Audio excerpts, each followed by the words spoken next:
අයිබෝවන් පුංචි ආදරණීය දුවේ පුතේ අපි මේ ඔබත් එක්ක සම්බන්ධ වන්නේ පිළියන්දල අධ්‍යාපන කලාපේ YouTube ගුරුතුමී channel එකත් සමග ශිෂ්‍යත්ව විභාගයට තා කෙටි කාලයක් තිබෙන නිසා YouTube channel එක මගින් අපි අපේ ආදරණීය දූල පුතාලත් එක්ක වටිනා ආදර්ශ පෙරහුරු ප්‍රශ්න පත්‍ර දෙකක් සාකච්ඡා කරන්නට අපි තීරණය කළා.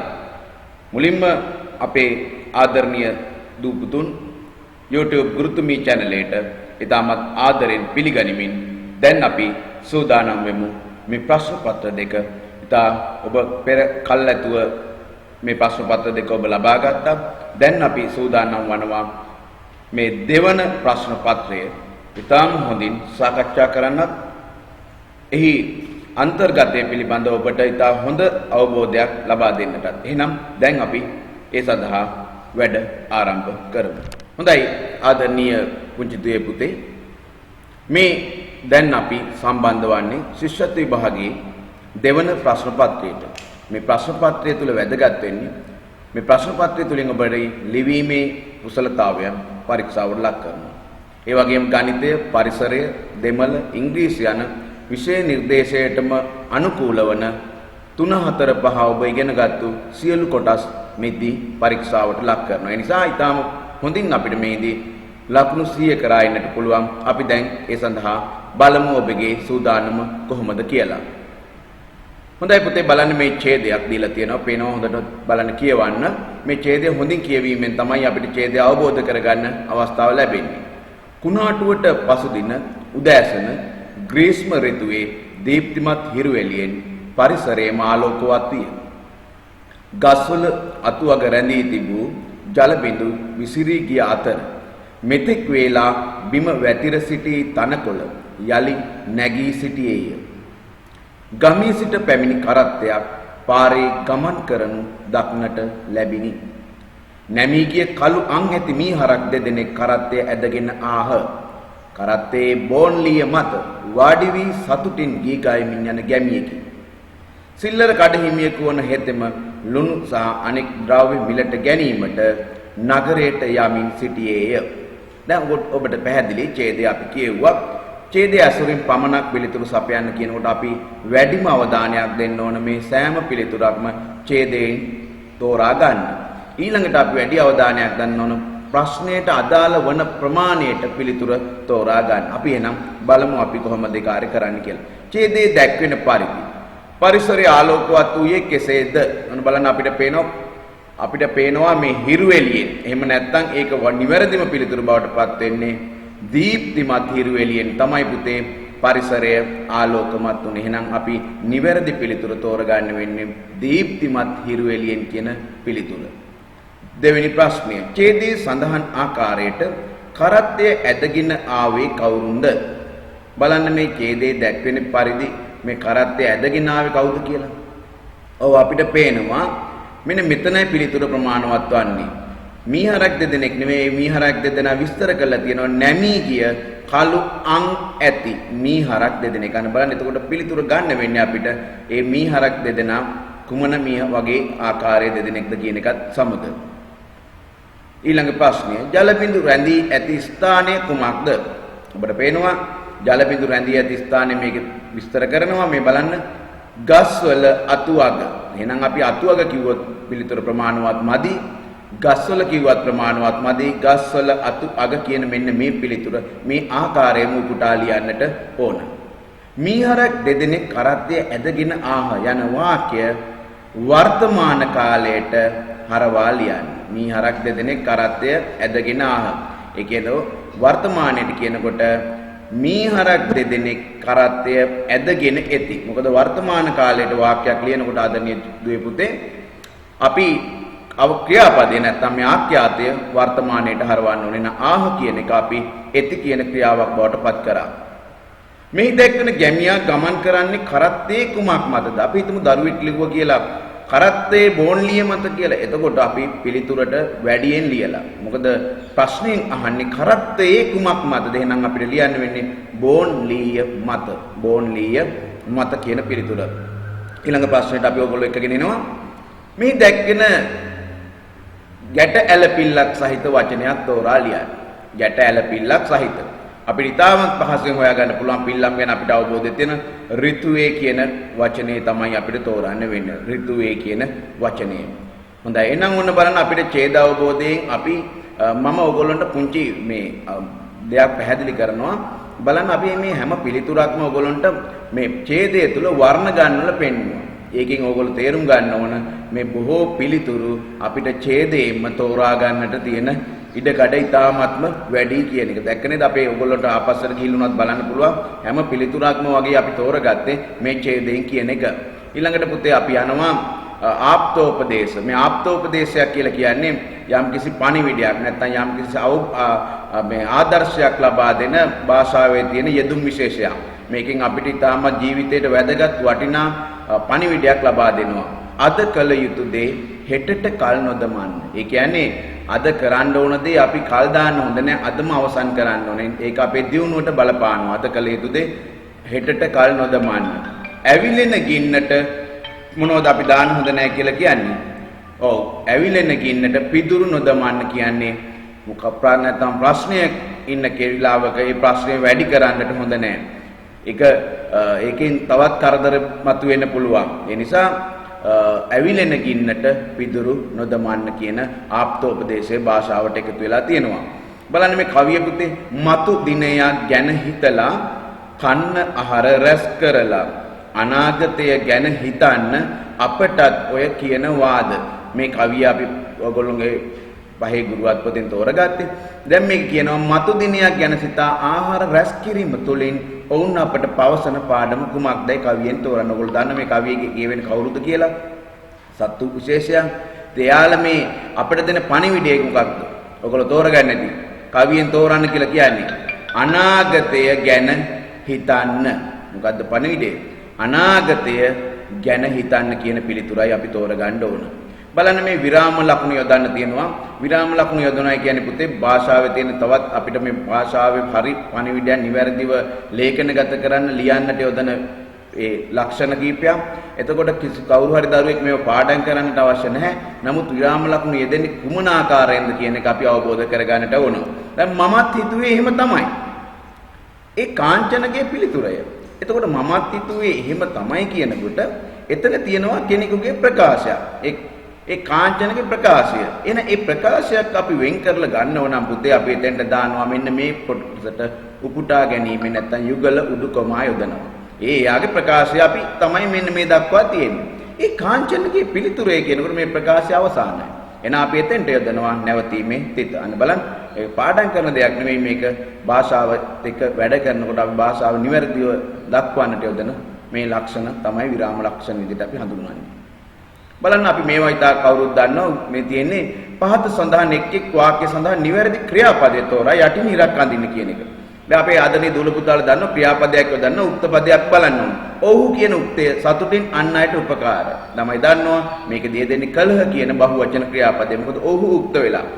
වතුර කඳ ගලේ හැපි උඩ පැන දඩින් හඬින් බිඳී වැටේ. එහෙනම් මෙතන වතුර කඳ තමයි උක්තේ බාටපත් වෙන්නේ. නම් වැටෙයි කියන ක්‍රියාපදය යොදනවා හේතුව වතුර කඳ අප්‍රාණවාචී පදයක් වන නිසා.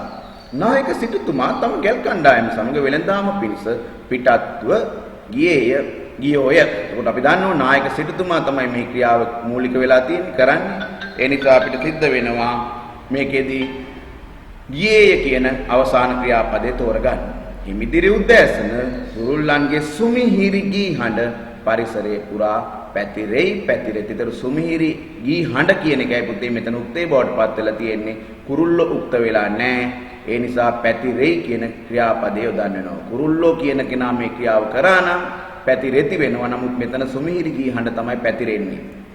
ඊළඟ ප්‍රශ්නය මේ බලන අර්ථවත් වාක්‍යයක් ගොඩනගන්න තියෙන ඕගොල්ලෝ. මෙන්න මේ අවස්ථාවේදී අපි කල්පනා කරන්න ඕන ආකාර කීපයක් තියෙන. එකක් තමයි පුතේ අපිට දීපු වාක්‍යයේ වචන ගණන නිවැරදි වෙන්න ඕන. ඊළඟට අපේ දූල පුතාලා බලන්න ඕන වචන ගණන නිවැරදි වුණාට වැඩක් නැහැ. ඒකේ නිවැරදිව අර්ථවත් වාක්‍යයක් ලියවෙනවද කියන එක බලන්න ඕන. තුන්වෙනි දේ තමයි පුතේ මෙතන තියෙන වාක්‍ය ලිවීමේදී කිසිදු ආකාරයක පිල්ලමක්වත් වෙනස් වෙන්න බෑ. වචන ඈඩ් කිරීම නිවැරදිවම ඒ ආකාරයටම අපි උපුටා දක්වන්නට ඕන. ඔන්න ඔය කාරණා අපි ඉටු කරොත් මේ වාක්‍ය නිර්මාණය කරන්න පුළුවන්. බලමු එන අපි ගන්නවා බෝවන රෝග වලින් ආරක්ෂා වීමට සෞඛ්‍ය උපදෙස් පිළිපදින්න. ඔන්න බලන්න එතකොට අපිට වාක්‍ය සම්පූර්ණ වෙන බෝවන රෝග වලින් ආරක්ෂා වීමට සෞඛ්‍ය උපදෙස් පිළිපදින්න කියන වාක්‍ය අපිට ලැබෙනවා. මෙන්න මේ බලන්න ප්‍රස්තාව පිළිබඳ මේකත් අපි ඔයගොල්ලන්ට දැනට ඉගෙන ගන්නට තියෙන ප්‍රස්තාව පිළිලු අතර තියෙන ප්‍රස්තාව පිළිලු දෙකක් තෝරගත්තා. තීරණ ගැනීමේදී බුද්ධිමත් ලෙස කටයුතු නොකර නුසුදුසු තීරණ ගැනීම. එතකොට අපි මේකෙදි කියන්නේ කවුද? කැකිල්ලේ රජ්ජුරුවන්ගේ නඩු තීන්දුව වගේ. ඒ කියන්නේ වැරදිකරුවන් ඉන්නවා, නිවැරදිකරුවන් දඩුවම් ලබනවා. එතකොට අපි කියනවා කැකිල්ලේ රජ්ජුරුවන්ගේ නඩු තීන්දුව වගේ.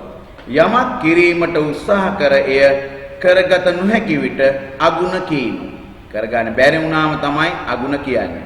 එන එකෙදි කියවෙන්නේ නරියා මිදි තිත්තයි කිව්වා වගේ. නරියා මිදි තිත්තයි කිව්වා වගේ.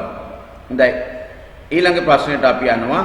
පහතදී ඇති වැකි ලේඛන වහරට හරවා ලියන්න.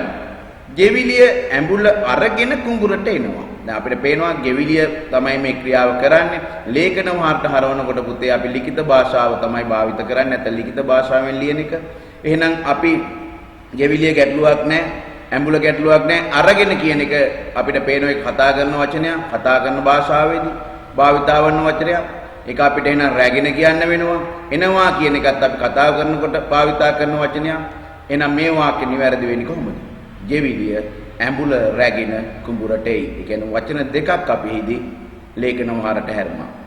ක්‍රීඩිකාවෝ තරඟ ආරම්භක ස්ථානයට ගියා. එතකොට මේකෙදී අපි ක්‍රීඩිකාවෝ තරඟ ආරම්භක ස්ථානයට ගියහ නැත්නම් ගියෝය කියන ක්‍රියාපදය යොදනවා. හොඳයි අපි ඊළඟට පුතේ තියෙන අක්ෂර වින්‍යාසය නිවැරදි වචනේ වරහන් තුලින් තෝරා ඊට යටින් ඉරක් අඳින්න. හැබැයි කවුරු හරි ලිව්වොත් වැරදි. තිත් වේලා තිබ්බට අපිට ලියන්න කියලා ඒගොල්ලෝ උපදෙස් දීලා නැහැ. ආහාර පිළියෙල. එහෙනම් පිළියෙල කියන එක අපි දන්නවා පළමුලා යන මුද්දජ දෙවනලා යන දන්තජ. කළ අම්මා උපකරණ පිළිවෙලට තැබුවාය. පිළිවෙලට කියනකොට ආදරණීය දුවේ පුතේ ලයින් දෙකම මූර්ධජ වෙන්න ඕන. ප්‍රස්තාව පිරුළු භාෂාව පෝෂණය කරයි. එහෙනම් අපි දන්නවා ප්‍රස්තාව පිරුළු නිවැරදිව අක්ෂර වින්‍යාසය දෙවෙනි පිළිතුර. පෝෂණය කියන එක අපි දන්නවා පළවෙනි පිළිතුර. එහෙනම් අපි මෙන්න මේ ආකාරයට ඔයගොල්ලෝ අක්ෂර වින්‍යාසය නිවැරදිව ලියලා ඇති. බලමු පුතේ මුලින් දී ඇති ප්‍රශ්නයට නිවැරදි පිළිතුර තෝරා යටින් ඉරක් අඳින්න. අපිට පේනවා ප්‍රාණවාචී බහුවචන නාමපදයක් කියන එක. එතකොට අපි දන්නවා පණ තියෙන්නත් ඕන, බහුවචන වෙන්නත් ඕන. එහෙනම් අපිට තේරෙනවා සත්තු කියන එක මේ ගැලපෙන පිළිතුර. බහුවචන අතීත කාල ක්‍රියාපදය. බහුවචනයි අතීත කාලයි. එහෙනම් අපිට පේනවා ගියෝය කියන ක්‍රියාපදය බහුවචනට අතීත කාලයට අයිති වෙනවා. දීර්ඝ පාපිල්ලක් සහිත වචනයක් තමයි පුතේ දීර්ඝ පාපිල්ලක්. එහෙනම් දීර්ඝ පාපිල්ලක් නම් පුතේ ඌ ශබ්දේ එන්න ඕනේ. සමහර දරුවෝ මේ රෑ කියන එක යොදා ගන්නවා. එතන රෑ කියන්නේ පුතේ ඈ ශබ්දය කියන්නේ දීර්ඝ ඇද පිල්ල. එහෙනම් අපිට තෝරන්න වෙන්නේ දීර්ඝ පාපිල්ල කියන්නේ ඌ ශබ්දයේ රූපය. හොඳයි අපි ඉංග්‍රීසි වචන කීපයක් තියෙනවා. මෙතන අපිට ලකුණු 5ක් 6ක් ලබා ගන්න පුළුවන්. අපි පළවෙනි ප්‍රශ්නේ තියෙන්නේ එක් අර්ථය සිංහලෙන් ලියන්න. බීච් කියන එකේ සිංහල අර්ථය මොකක්ද? එතකොට අපි දන්නවා බීච් කියන්නේ වෙරළ. වෙරළ කියන වචනය. හොඳයි ඊළඟට පුතේ ඔයගොල්ලන්ට තියෙන්නේ නෙක්. අපි දන්නවා බෙල්ල. නැත්තම් ගෙල කියන තේරුමයි අපි ඒකෙදි බලාපොරොත්තු වෙන්නේ. ඊළඟට තියෙන ඔයගොල්ලන්ට ඉංග්‍රීසි අකුරින්ම ලියන්න රූප දෙකක්. පළවෙනි එකේ තියෙන වට්ටක්කා. එතකොට අපි ඒකට පම්කින්. එතකොට පිල්ලම් අක්ෂර නිවැරදි බලන්න P U M P K I N කියන අක්ෂර ලියවෙන්න ඕන. ඊළඟට තියෙනවා මොනරා peacock P E A C O C K කියන ස්පෙලිං ඕනනම් අක්ෂර ලියන්නට ඔයගොල්ලෝ නිවැරදිව ලියලා ඇති. බලමු පුතේ අපි ඊළඟට තියෙන්නේ සුදුසු වචනේ වරහන් තුලින් තෝරන්න. We am are is in the school. එතකොට මේකෙදි අපි නිවැරදිව අර්ථවත්ව කියවම we are in the school. කියන්නේ අපි පාසලේ සිටිනවා කියන එක. ඊළඟට පුතේ තියෙනවා she is taller than me.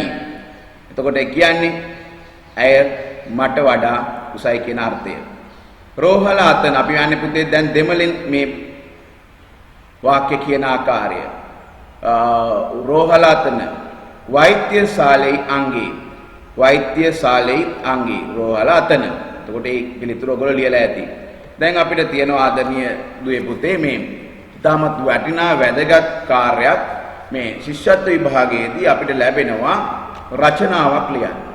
එතකොට මේ රචනාවදී දෙමව්පියන්ට මේ දරුවෙක් පොඩි ප්‍රශ්නයක් තියෙනවා මේ රචනාව කොහොමද ලියන්නේ? එතකොට මෙහිදී අපිට ලැබෙන්නේ වාක්‍ය තුනක්. මේ වාක්‍ය තුන ලියනකොට මේ මාතෘකාවට නැත්නම් තේමාවට අදාළව අපි වාක්‍ය ලිවීම කරන්න ඕනේ. එතකොට තේමාවට අදාළයි කියන්නේ මේ තේමා මාතෘකාවම පුන නැත්නම් නැවත නැවත ලියන එක වැරදි. අපි අහන්නේ කාලේ වටිනාකම. එහෙනම් අපේ ආදරණීය පුංචි දූල පුතාලා දැනගන්න ඕන කාලේ වටින්නේ ඇයිද කියන එක තේරුම් ගන්න. මම මේක ඔයගොල්ලන්ට උත්තරේ ලියන ආකාරය සහ සිතන ආකාරය පිළිබඳව ඔයගොල්ලෝ පැහැදිලි කරන්න. කාලේ වටින්නේ ඇයිද කියන එක අපි සිහිපත් කරන්න ඕන. දැන් ඔයගොල්ලෝම හිතන්නේ දැන් කාලේ ඇයි අපිට වටින්නේ?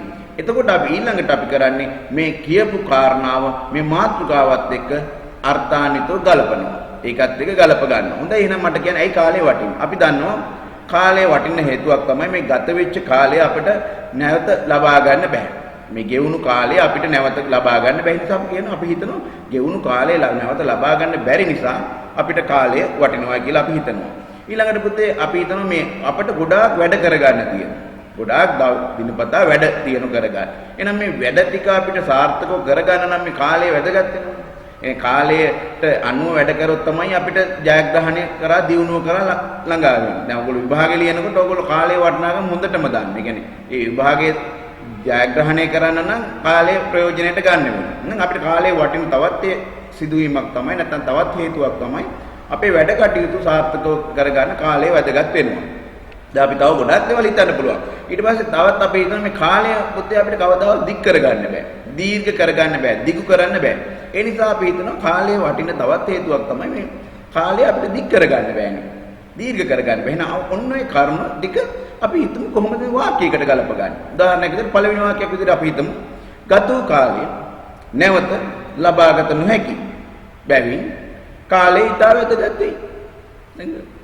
ගත වූ කාලේ නැවත ලබාගත නොහැකි බැවින් කාලේ ඊට වැදගත් වෙයි. ඔන්න එතකොට අපි මාතෘකාව ගලප ගන්නවා. දෙවෙනි තව එකක් අපි ගන්න පුළුවන් අපි කියපු කරුණු අරගෙන අපිට පැවරී ඇති බොහෝ කටයුතු ඉටු කර ගැනීම කාලය වටිනාකමක් ගෙන දෙන්නේ. නැත්නම් අපිට පැවරී ඇති බොහෝ කටයුතු ඉටු කර ගැනීමට කාලය මහත්සේ ප්‍රයෝජනවත් වෙයි. දැන් බලන්න. අපිට පැවරී ඇති කටයුතු නිසි පරිදි ඉටු කර ගැනීමට කාලය බොහෝ ප්‍රයෝජනවත් වෙයි. ඊළඟට පුතේ අපි තවත් අපි හිතනවා කාලය කිසිවිටක දීර්ඝ කරගත නොහැකි බැවින් උපරිම ප්‍රයෝජන ලබාගත යුතුයි. නැත්නම් කාලය කිසි ආකාරයකින් දීර්ඝ කළ නොහැකි බැවින් උපරිම ප්‍රයෝජන ලබා ගැනීමට කටයුතු කළ යුතුය. අන්න එතකොට අපිට පේනවා අපි ලියපු වාක්‍ය කාලයේ වටිනාකම නැත්නම් හඳුන්වන විදියටයි අපි ගත්තේ. ඔන්න ඔතනයි පුතේ හේතුව වෙන්නේ. එහෙම නැත්නම් හැම එකටම කාලයේ වටිනාකම කියලා ලියන එක නෙවෙයි. හොඳයි අපි ඊළඟට යමු ගණන් වලට. මේ දී ඇති හිස්තැන මත පිළිතුරු ලියන්න. මෙම කොටුව තුල දැක්වෙන ඉලක්කම් වලින් සෑදිය හැකි විශාලම සංඛ්‍යාවේ පහේ ඉලක්කමෙන් නිරූපිතාගේ. ඔයගොල්ලෝ දන්නවා එකක් නිරූපිතාගේ අනිත් එක ස්ථානීයගේ. එහෙනම් මේ සංඛ්‍යාව අපි ඉස්සෙල්ලා ලියාගමු. ඔන්න දැන් විශාලම සංඛ්‍යාව ලියුවා. දැන් අපි බලමු 5. මේකේ නිරූපිතාගේ කියලා තියෙන පුතේ මේ ස්ථානයේ තුලින් මේ ඉලක්කමට ලැබිලා තියෙන අගය. මේ අයිනසිය ස්ථානයේ 5ක් විදියට එන 5ක් අපි දන්නවා 500යි. අන්න එතනයි යාගේ නිරූපිතාගේ. ඊළඟට අහනවා 7 ඉලක්කමේ ස්ථානීයගේ. ඔබට පේනවා 7 තියෙන 10 ස්ථානයේ ස්ථානීයගේ කිසිවෙටකත් වෙනස් වෙන්නේ නැහැ. එයාගේ ස්ථානීයගේ වෙන්නේ 1000යි. එතන මොන සංඛ්‍යාව තිබ්බත් එතන ස්ථානීයගේ 1000 බවට පත් වෙනවා. ඊළඟ ප්‍රශ්නෙට පුතේ අපි ඔයගොල්ලෝ කැඳවගෙන යමු. මේ සංඛ්‍යා කීපයක් දීලා ඔයගොල්ලන්ට කියන ආරෝහණ පටිපාටියෙන් ලියුව විට මුල සිට තුන්වෙනි ස්ථානයට එන සංඛ්‍යාව. එහෙනම් මොකද්ද අපි කරන්න ඕනේ ඉස්සෙල්ලම සංඛ්‍යා ටික ආරෝහණ පිළිවෙලට කුඩා එකේ සිට විශාල එක දක්වා. මේ බලන්න අපි ආරෝහණ පිළිවෙලට ලිව්වා. දැන් අපිට පුළුවන් මේ සංඛ්‍යා ටිකෙන් මැදට එන්නේ මොකක්ද කියලා බලන්න. ඔබට පේනවා 6105. මෙන්න මේ සංඛ්‍යාව තෝරලා ලිව්වනම් ඔබ නිවැරදියි. ඊළඟ ප්‍රශ්නේ අපේ මුංචි පුතාලත් එක්ක එනවා. මේගොල්ලෝ හොඳට පිළිතුරු ලියලා ඇති. මේ රටාව. මේ රටාවක් එනවනම් අපි බලන්න ඕනේ මේ රටාව අතර සංඛ්‍යා අතර යම්කිසි පරතරයේ සමානකමක් තියෙනවද? නැත්නම් පොදු අන්තරයක් තියෙනවද? බලමු 45න් 44 වෙනකොට එකක් අඩු වෙනවා. 44න් 42 වෙනකොට දෙකක් අඩු වෙනවා. 42 ඉඳලා 39 අතර වෙනස බලනකොට තුනක් අඩු වෙලා තියෙනවා. අපිට පේනවා 1 2 3ක් විදියට රටාවකට සංඛ්‍යා අන්තරය අඩු වෙනවා. එහෙනම් 39න් 4ක් අඩු වුණාම එන්නේ කීයද පුතේ? 35 කියන සංඛ්‍යාව. ඊළඟ රටාවට අපි යමු 5 10. 5 දෙගුණයක් වුණාම 10යි. 10 දෙගුණයක් තුන් ගුණයක් වුණාම තමයි පුතේ 30 වෙලා තියෙන්නේ. බලන්න පළවෙනි එක දෙගුණයක් වුණා. ඊළඟට තුන් ගුණයක් වුණා. ඊළඟට එහෙනම් හතර ගුණයක් වෙලා 30 ඒව හතරක් 120 බවට පත් වෙනවා. ඔයගොල්ලෝ දැන් හිතාවි. එහෙනම් ඊළඟට මේක 120 ඒව පහක් බැලුවම පස්සේ එනවා කීයක්ද? 600ක්. කීයද? 600ක්. බොහොම හොඳයි. ඊළඟ ප්‍රශ්නෙට අපි එක්කගෙන යමු. වෙළඳ සැලක තිබූ ඇපල් වලින් 4න් 3 ගෙඩි 36කි. එහි තිබූ මුළු ඇපල් ගෙඩි ගණන කීයද? ඔන්න අපි මේ කොහොම ඇපල් ප්‍රමාණය අපි ගොඩවල් 4ක් බව අපි දන්නවා. පැහැදිලි නේද? ඔක්කොම ඇපල් ගොඩේ තිබුණේ ගොඩවල් 4කින්. මේ ගොඩවල් 4න් පුතේ ගොඩවල් 3ක් තමයි 36 බවට පත් වෙලා තියෙන්නේ. එහෙනම් අපිට පුළුවන් මේ මුළු ගොඩෙන් ගොඩවල් 4න් 3ක් 36 නම් එක ගොඩක් හොයාගන්න 36 බෙදෙනවා ගොඩවල් 3කට. අපිට පැහැදිලිව ලැබෙන එක ගොඩක් 12යි. මොන දැන් අපි හොයාගත්ත එක ගොඩක් 12 නම් මුළු ගොඩට තියෙනවා 12/4. 12/4 කීයද පුතේ? ඔව් 48යි. මුළු ඇපල් ගොඩේ තියෙනවා ගෙඩි 48ක්. පැන්සල් 105ක් ගොඩකට 8 බැගින් දැමුව විට ඉතිරි වී ඇති පැන්සල් ගණන කීයද? මෙන්න මේ ප්‍රශ්නයකදී ළමයි මොකද කරන්නේ? හොඳට නිවැරදිව මේක කටුවැට ගොල්ලේක බෙදනවා. 105 ගත්තා. බෙදීම 8 දැම්ම. බෙදුවාන් පස්සේ අපිට එනවා 10ට 1යි, වරක් 8යි, දෙකක් ඉතිරි. ආයෙත් 5 ගෙනාවා. 25ට 8 3යි, 8 වරක් 3 24යි කියලා මෙහෙම බෙදනවා. බෙදලා මොකද අපේ දරුවෝ කරන්නේ? 13යි ඉතුරු 1යි කියලා ලියනවා. ඔබට ලකුණු ලැබෙන්නේ නැහැ. හේතුව මෙතනදී අහන්නේ බලන්න විභාගයේදී අපි උත්තරෙත් පිළිතුරක් ගත්තා. නමුත් අපේ ලකුණු අහිමි වෙනවා පුතේ.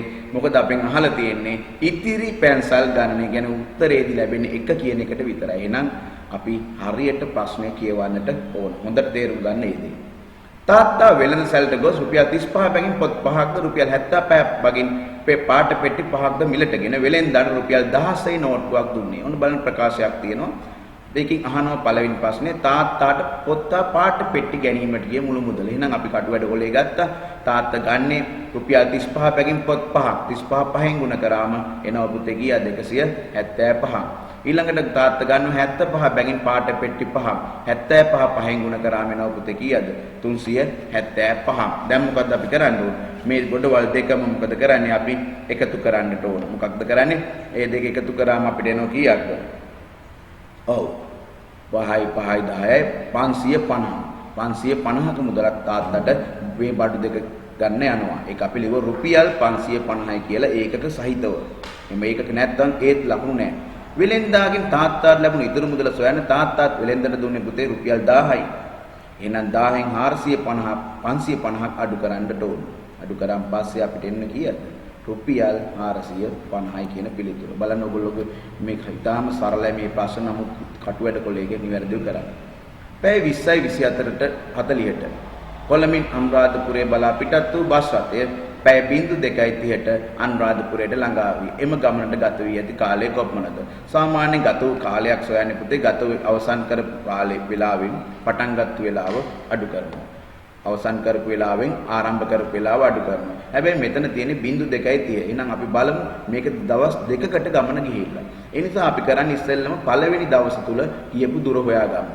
එහෙනම් 20:40 තමයි ගමන පටන් ගත්තේ. පළවෙනි දවස් ආරම්භ වන්නේ පැය 02. පැය 02 කියන්නේ නැත්නම් රාත්‍රී 12ට. මධ්‍යම රාත්‍රී 12ට.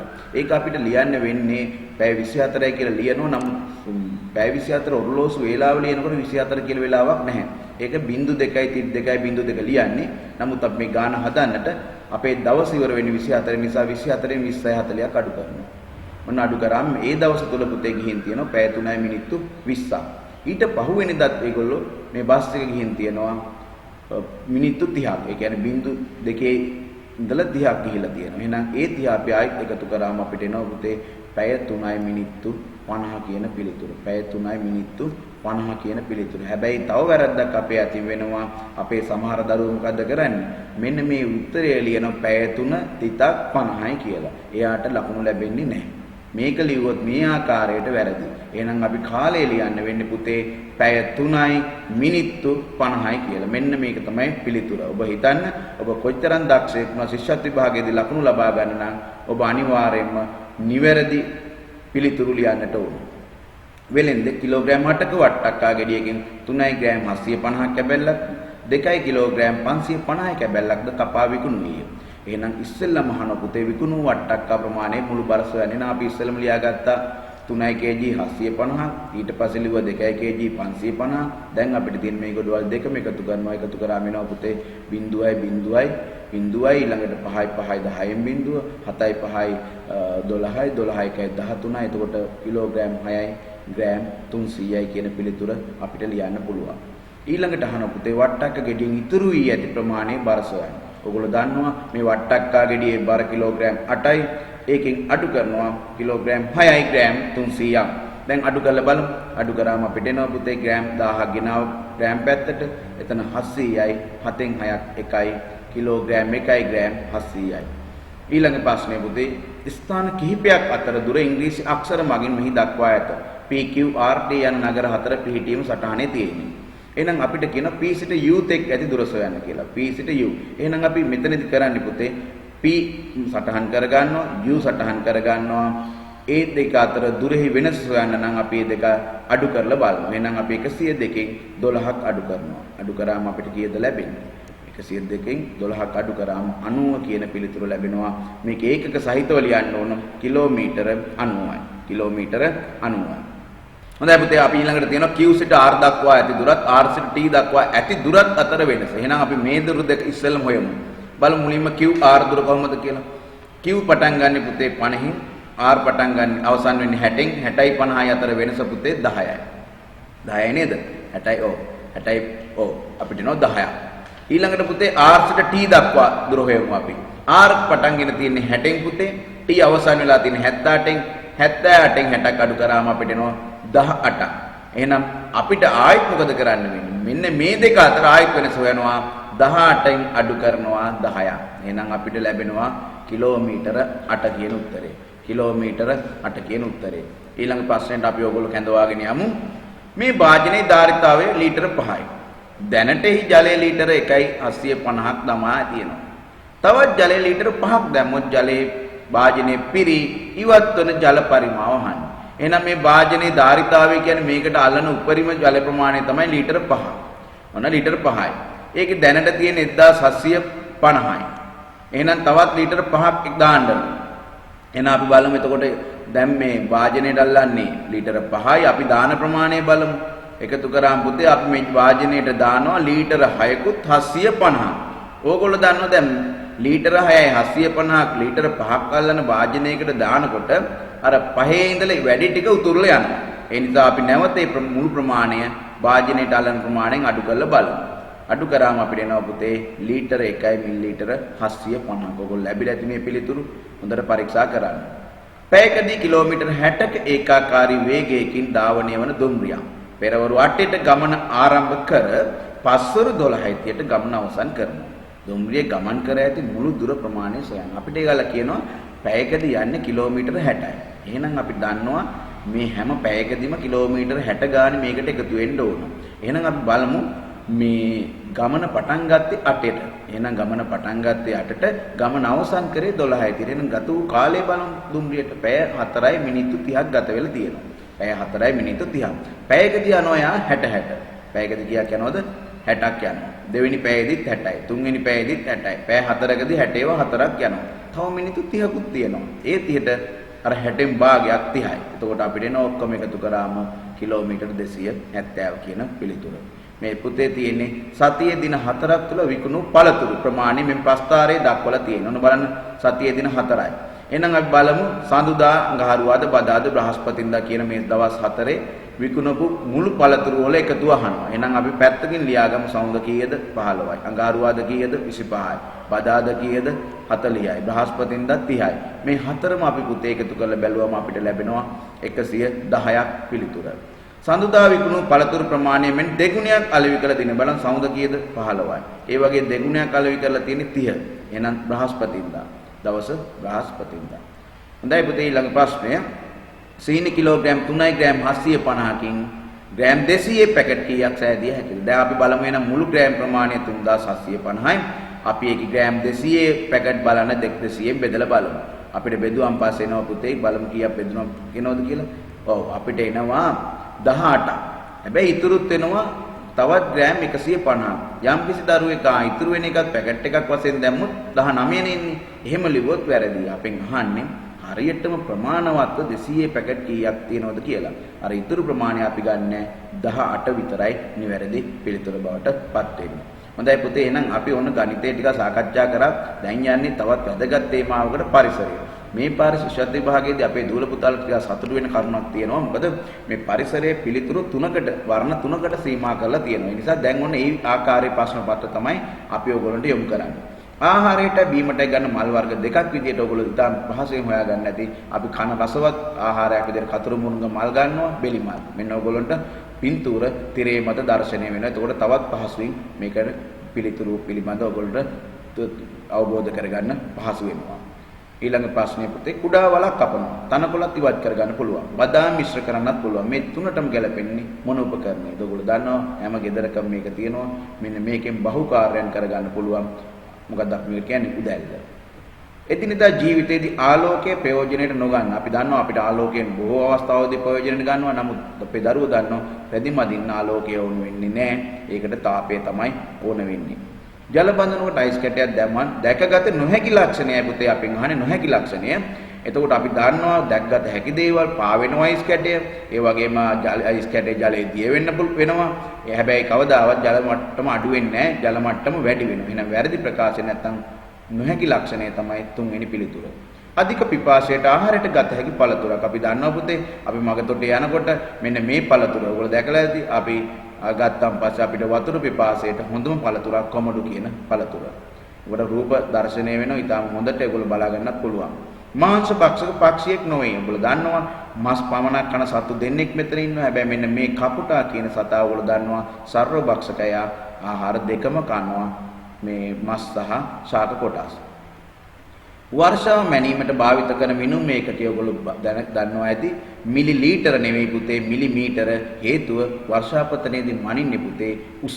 කොච්චර උසකට වර්ෂාපතනයක් යම් ප්‍රදේශයකට ලැබිලා තියෙනවද කියලා. ඒකෙන් ඔයගොල්ලෝ මෙන්න මේ විස්තරත් එක්ක මේක තියෙනවා පොඩ්ඩක් කියවන්න. මිලිමීටර තමයි අපි මේකෙදී භාවිතා කරන ඒකකය. පෘථුවිය දෙපස පිහිටා ඇති ග්‍රහලෝක දෙක. ඒ කියන්නේ අපේ පෘථුවියට ඉන්න ළඟම යාළුවෝ දෙන්න.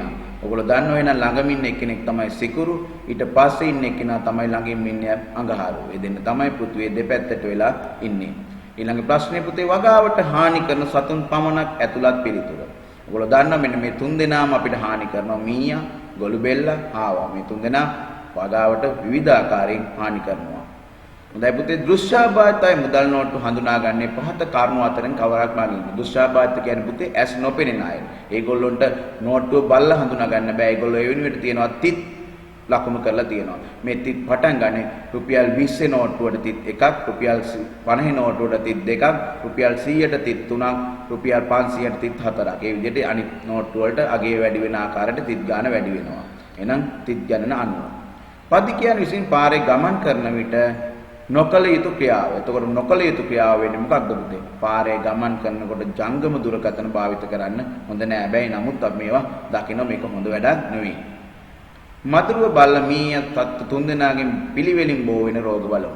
එහෙනම් මදුරුවගෙන් බෝ වෙනව බරව, බල්ලගෙන් ජල බීතිකාව, මහා මාරියාව මීයාගෙන්. එහෙනම් මෙන්න මේ පිළිවෙලින් ගත්තොත් දෙවන පිළිතුර. නිරෝගී ජීවිතයක් ගත කිරීමට අප විසින් නොකල යුතු ක්‍රියාව. නොකල යුතු කියන්නේ කරන්න හොඳ නැති එක. ඒ කියන්නේ නම් කෘත්‍රිම රසකාරක ආහාර වර්ග පෝෂණයට එක් කිරීම නම් හොඳ නෑ. එහෙම වුණොත් අපිට තා ඉක්මනට දියවැඩියාව, අධික රුධිර පීඩනය වගේ බොහෝ නොවන රෝග ඇති වෙන්න පුළුවන්. අපේ ජාතික ක්‍රීඩාව තුළ පිටිය තුළ ක්‍රීඩා කරන මුළු ක්‍රීඩකින් ගන්න බලන්න මෙන්න මේ රූපය, මේ තමයි ජාතික ක්‍රීඩාව. ඔබට පේනවා ඇති මේ රූපය තුළ එක් පිලකට 6 දෙනෙක් ඉන්නවා. පිටියේ අනිත් පිලේ 6 දෙනයි, 6යි 6යි 12යි. අසනීප වී සිටින රෝගියෙක් බෙහෙත් ගැනීමේදී නොකල යුතු ක්‍රියාව. අපි දන්නවා බෙහෙත් ගන්න රෝගියෙක් නොකල යුතු ක්‍රියාව. මොකද අපි එකපාරට බෙහෙත් සුවයක් ලැබෙනවා කියලා හිතනකොට බෙහෙත් ගැනීම නැවැත්තුවොත් අපිට සමහරවිට අපි දන්නේ නැහැ සුවය ලැබිලාද කියලා. අපි ඒතෙන්දි කරන්නේ අපිට දීපු මාත්‍රාවට අනුව નિયમિત බෙහෙත් අරගෙන රෝගය සම්පූර්ණයෙන්ම සුව වෙන තෙක් බෙහෙත් ගන්නට ඕන.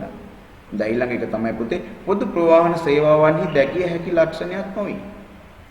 එන පොදු ප්‍රවාහන සේවයකදී નિયમિત ධාවන මාර්ගයක් තියෙනවා. යාලට ඕන පාරේ යන්න බෑ. નિયમિત වෙලාවටත් ධාවනය කරන්න ඕන. හැබැයි වඩා වැඩි වියදමක් දරන්න සිදු වෙන්නේ නැහැ. මොකද අපි අපේ වාහනයක ගියොත් දැන් වියදමට වැඩිය පොදු වාහනයක ගියාම වියදම අඩු වෙනවා. දැන් පුතේ ඊළඟ ප්‍රශ්නෙට අපි යනවා. නිවසේ ඉපතිවතලා අපද්‍රව්‍ය බැහැර කිරීමේදී ඉඳුල් ආදී දාන්නේ මොන වර්ණයේද කියලා ඔයගොල්ලෝ දැන් හිතලා බලන්න. මොකද්ද වර්ණය? මෙන්න බලන්න. කොළ පාට තමයි ඉඳුල් ආදී දාන නියමිත වර්ණය. දැන් ඊළඟ ප්‍රශ්නය. නිවසේ විදුලිය අර පිරිමැස්සෙන් පරිහරණය කරන්න පුළුවන් හොඳ යෝජනාවක් තියෙනවා මෙතන. මොකක්ද? ඔව්. ඉතා අඩුවෙන් විදුලිය වැය වෙන විදුලි උපකරණ තමයි අපි භාවිත කරන්න ඕනේ. මේ සඳහා දැන් අලුත් විදුලි බල්බ වෙනත් උපකරණ ලැබිලා තියෙනවා. වේලීමෙන් කල් තබා ගන්න ආහාරයක් නොවේ. මොනවද? ඔව්. අනිත් ආහාර දෙකම කොස් වේල ගන්න පුළුවන්, දෙල් වේල ගන්න පුළුවන්, බණ්ඩක වේලන්න බෑ. ඒක ඉතා ඉක්මනට මෝරන එළවලු වර්ගයක්. තනි බීජ ලෙස සිටවන භෝග වර්ග කියන්නේ සමහර බීජ තියෙන තවන් විදියට සිටවනවා. තනි බීජ විදියට අපි සිටවන පුතීරිඟු සහ කරවිල කියන බීජ වර්ග දෙක.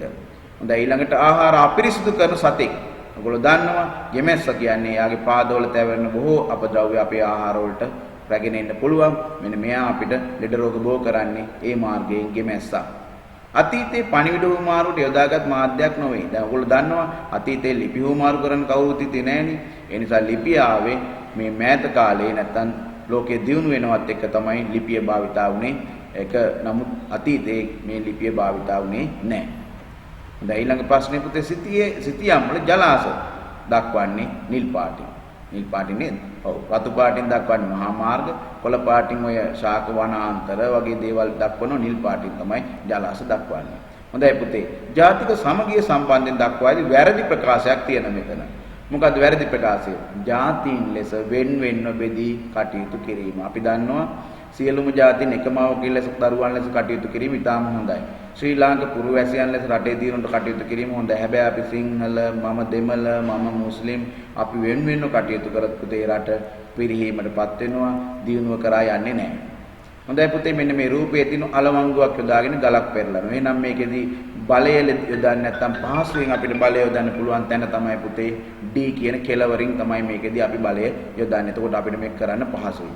අතීතයේ අකුරු ලිවීම පුරුදු පුහුණුනේ වැලි පීල්ලේ පුතේ. මේ වැලි පීල්ල යොදාගත්තා. ඒගොල්ලෝ අකුරු ලිවීම ඉතාම හොඳින් පුහුණු වෙන්න. අපි දැන් ওই පොත්පත්වල ලියන වගේ, කළු ලෑලි ලියන වගේ වැලි පීල්ල තමයි භාවිත කරේ.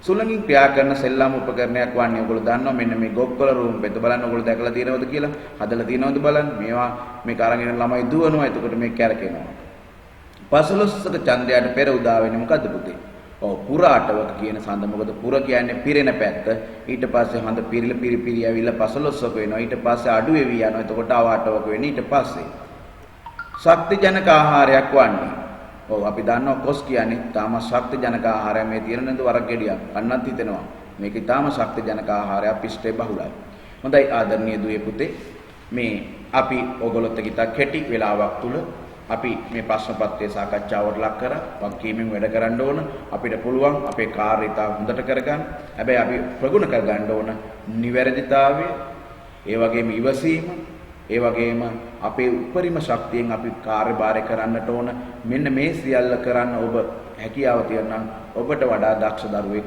නැහැ. මේ විෂත් විභාගයේදී අපිට පුළුවන් මගේ ශක්තියෙන් ලකුණු 200ට කරා එන්නට. ඒ නිසා ඒ ශක්තිය ප්‍රයෝජනයට ගන්න ඔබ බොහොම දක්ෂ ඉතාමත් හැකියාවෙන් පරිපූර්ණම දරුවෝ මේ කෙටි කාලය තුල අපි අපේ ශක්තිය පෙන්වමු. එහෙනම් YouTube ගුරුතුමී channel එකත් එක්ක සම්බන්ධ වුණු අපේ සියලුම ආදරණීය දූ දරුවන්ට බොහොමත්ම ස්තුතියි. ආයුබෝවන් සුබ දවසක්.